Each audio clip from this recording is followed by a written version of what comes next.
Thank you for joining me today. The other supplies that I'll also be using is going to be a light charcoal pencil. These are Winsor & Newton charcoal pencils. This is the lightest. This is a medium. And this is the dark 6B charcoal pencil. And I also have the Tombow Mono Zero eraser. I'm going to start with here today. And also, whenever you're drawing your eye, this is just going to be just for total reference and for the tutorial purposes only. So you're gonna always want to make sure that your eye is always drawn to the to scale and to proportion of the facial features in itself.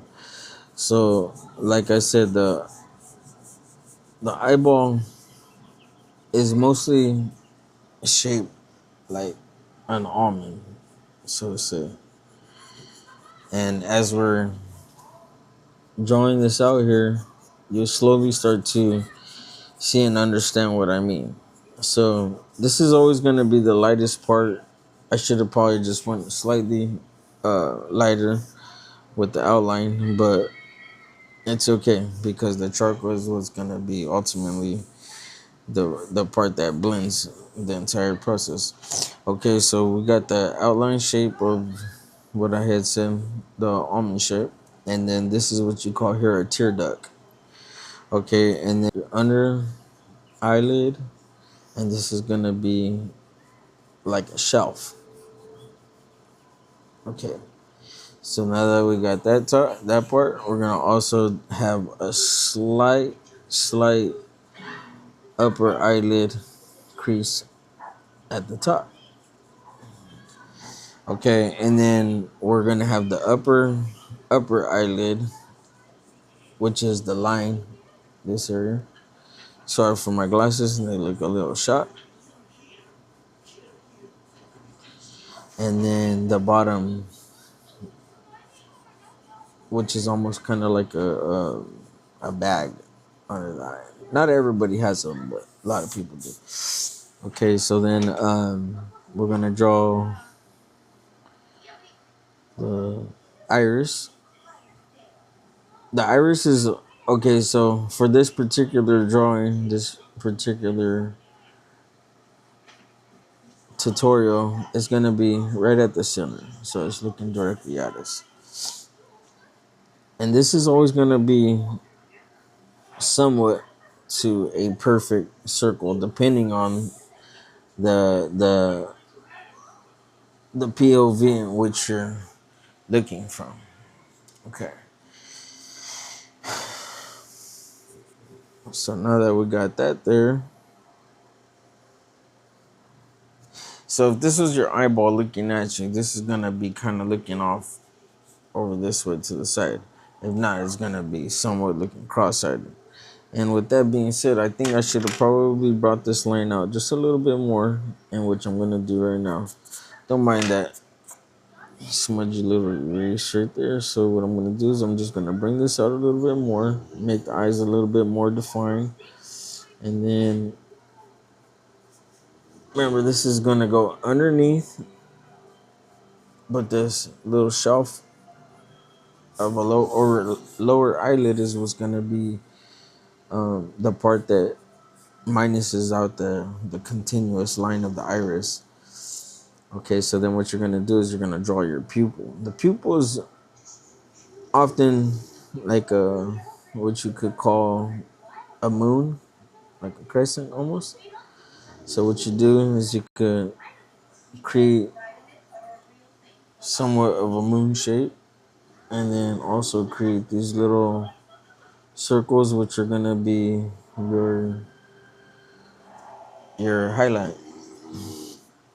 Okay, so once we have this entire process outlined, then what we're gonna do is we're gonna get this darker charcoal piece, and we're gonna start lining, give the little swoop of that eyelash, and start working this top line up here, right? Kind of going in a back and forth motion, just kind of thickening up probably run another back and forth over that line again. And then in this area, get a little bit darker.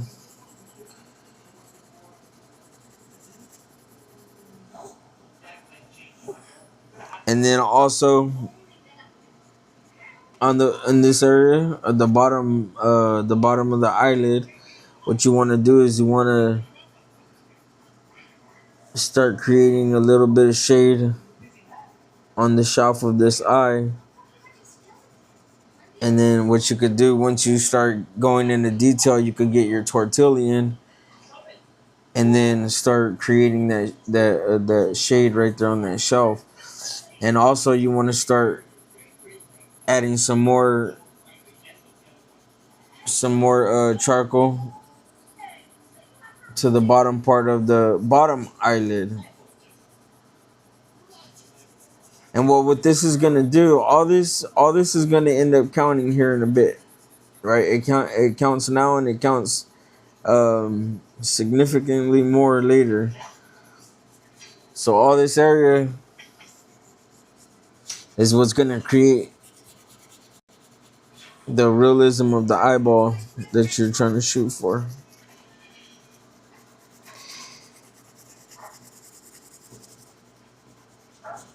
Even this part could still be a little bit loose, you know.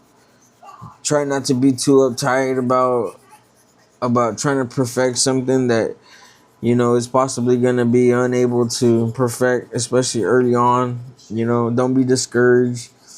Don't compare yourself to others, because when you start to compare yourself to others, then you start to become easily discouraged because of the skill that other people have that you may have not developed quite at the moment. So, I mean, it all takes time, just a little bit of patience, just a little bit of patience. You following me? Okay, so everybody could do it. So, getting back to this shading technique, this under part of the eyelid, the shaft of the eyelid, I'm gonna start working in just a little bit darker, right? So the main goal of being able to have all these values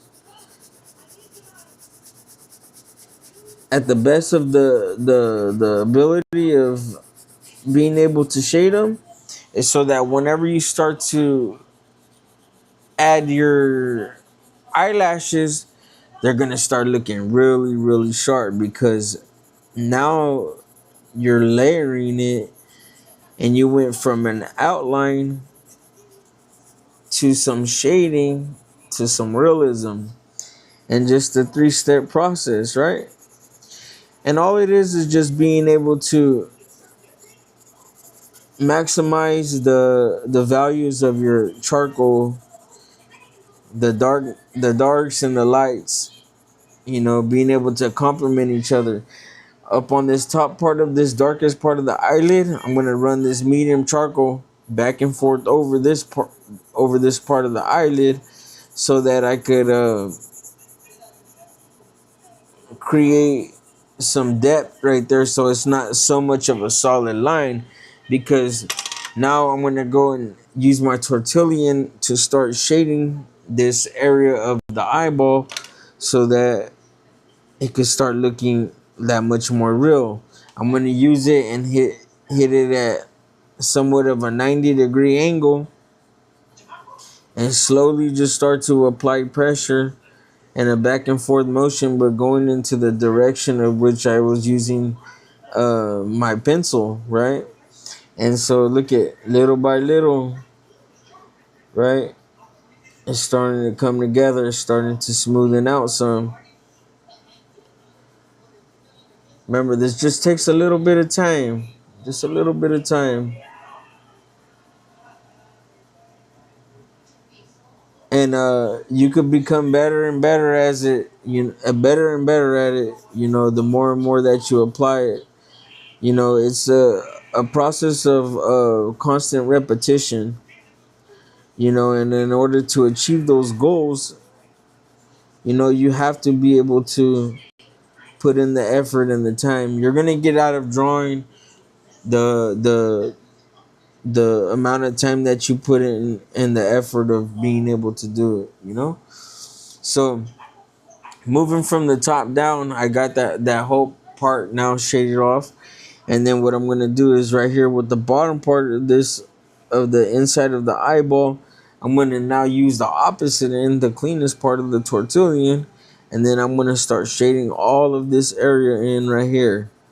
And then in this part, I'm gonna start using uh, a lighter technique of shading it, because this is a lighter part of the drawing.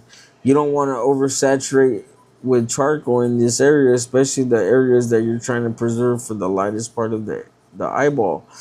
Okay, so after I got these areas, I'm gonna flip this around, and then I'm gonna now get this little tear duct right here, right?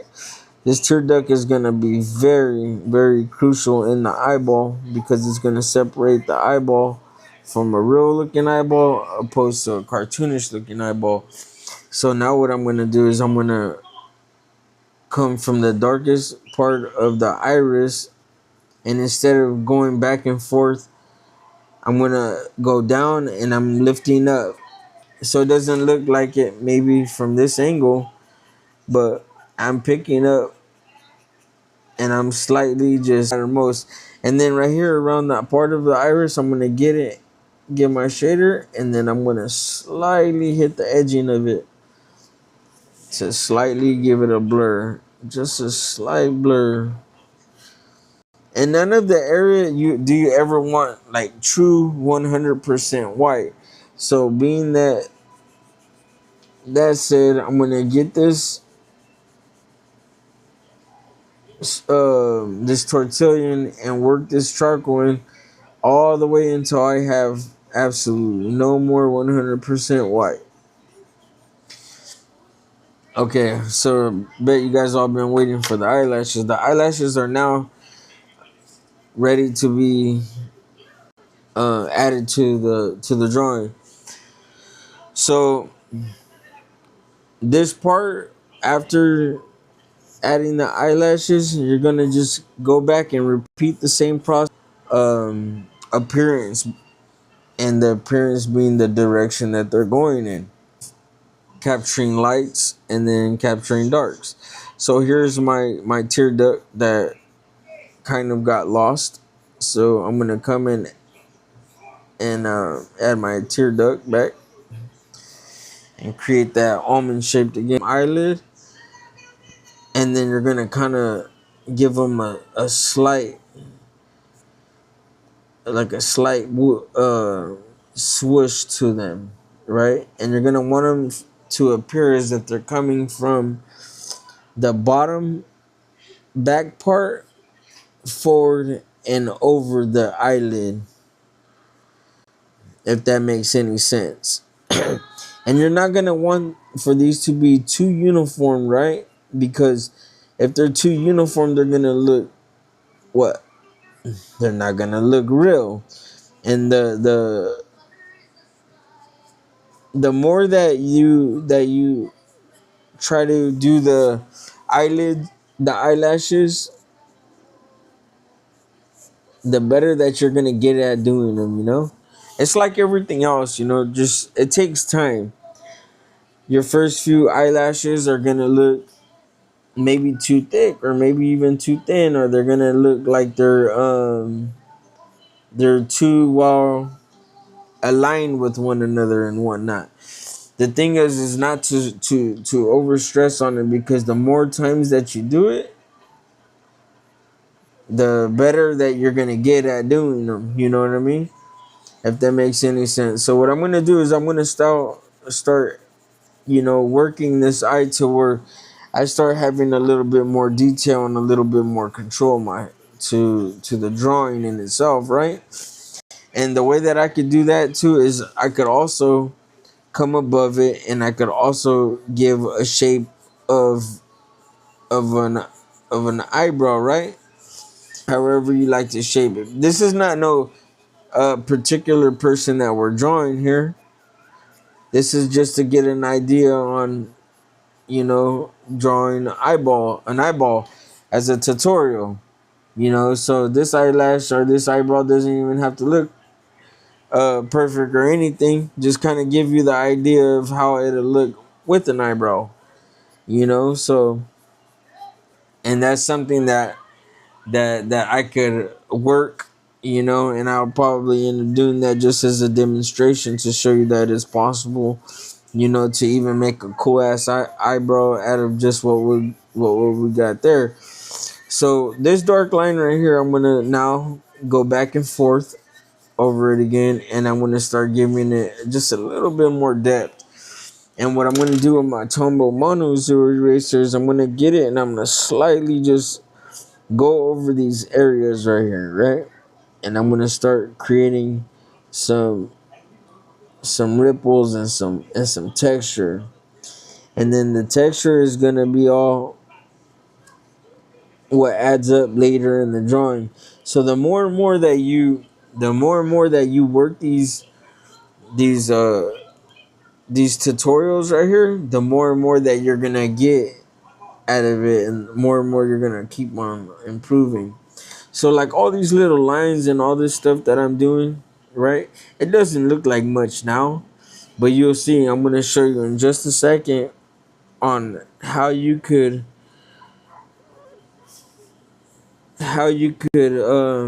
get realism in your work. Like if you're wondering, like, damn man, how did some of these artists do it? Well, I'm gonna show you. Just stay tuned. And if you like my work, or even just like me as a person, um, please go ahead and give me a like and a sub, please.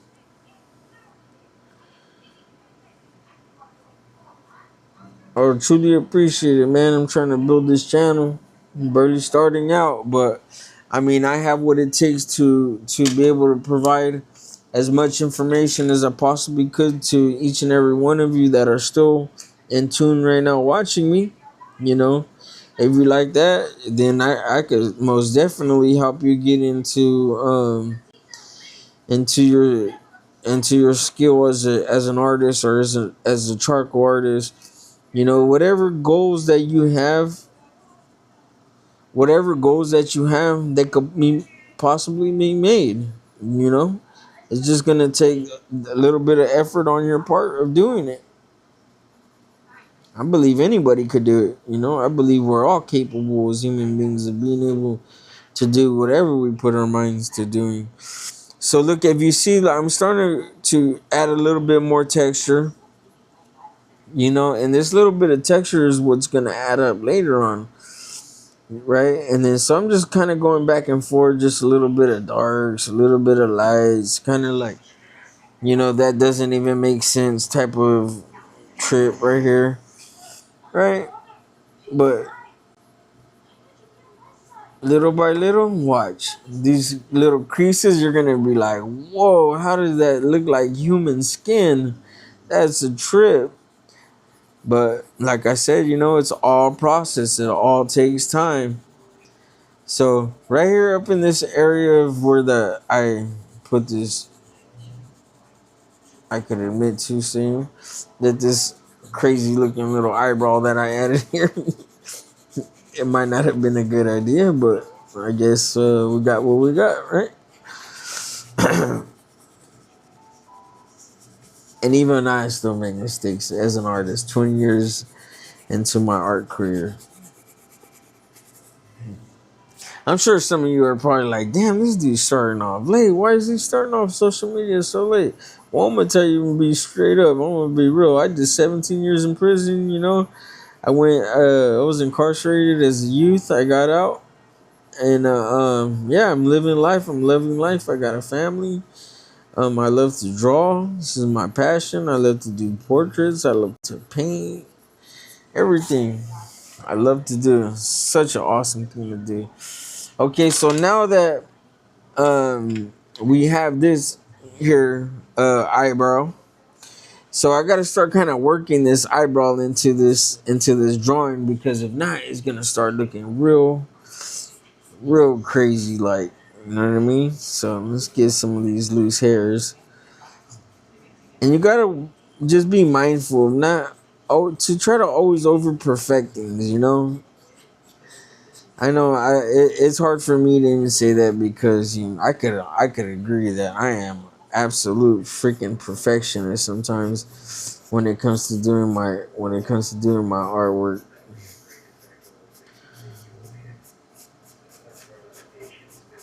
Remember, and this is not just one particular person that I'm drawing or anything like that. This is just kind of a freestyle of an eyeball.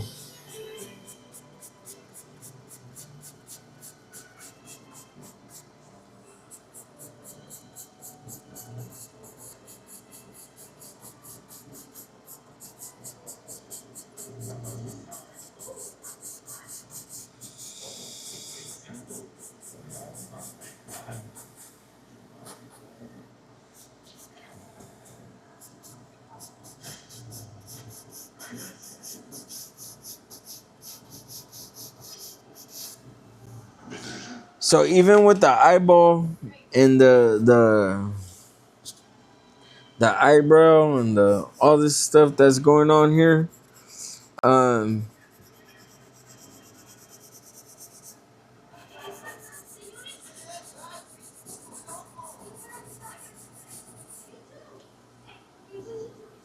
you guys are probably like, "Dang, that's a thick old eyebrow, huh?" I agree, but guess what? It's just a drawing. You know, you can't beat yourself up over it. You know. Watch, look, I'm gonna show you guys something cool. So then you can just get your shader, come back over these lines. You know, try not to be too hard on yourself, man. It's not, it's not hard to just get another piece of paper and draw something again, and then even though you got like some time, already spent on a drawing or something, like it's cool. It's no big deal, just do what you can, man, and just create another one. But I think a lot of people, they just get too caught up on, like, you know, man, I did so much time and so much effort into that drawing, and then you just you lose sight of, like, just relax. Artwork is about just being relaxed. It's not about being all tired. And this is supposed to be something that helps alleviate the stress and everything of just daily life. It's so good for your mental health and everything. If you guys ever have any questions or anything about who I am, or where I've been, about my personal life, anything, I'm more than open to being honest about anything. Because it definitely helps. It helps me be a better person. Helps me understand and try to find my audience and things like that. I started doing lives and stuff like that on TikTok. But the thing is with with those with the TikTok, it's like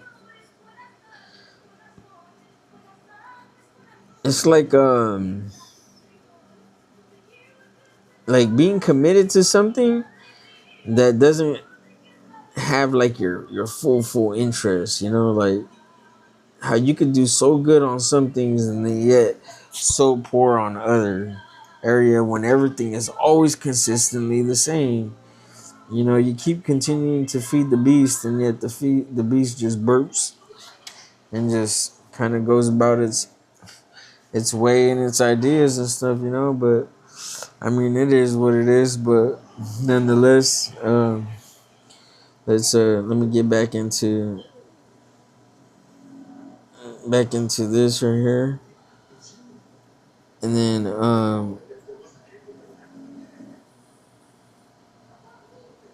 yeah. Sorry, I lose my train of thought a lot.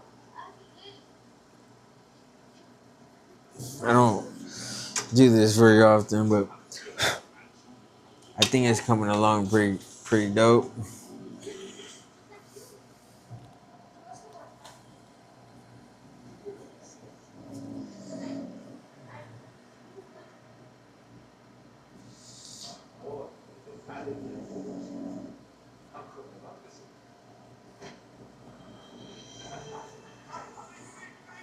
Look at that. I think it starts looking really cool once the highlights and stuff are being added to the drawing. Let me know what you think.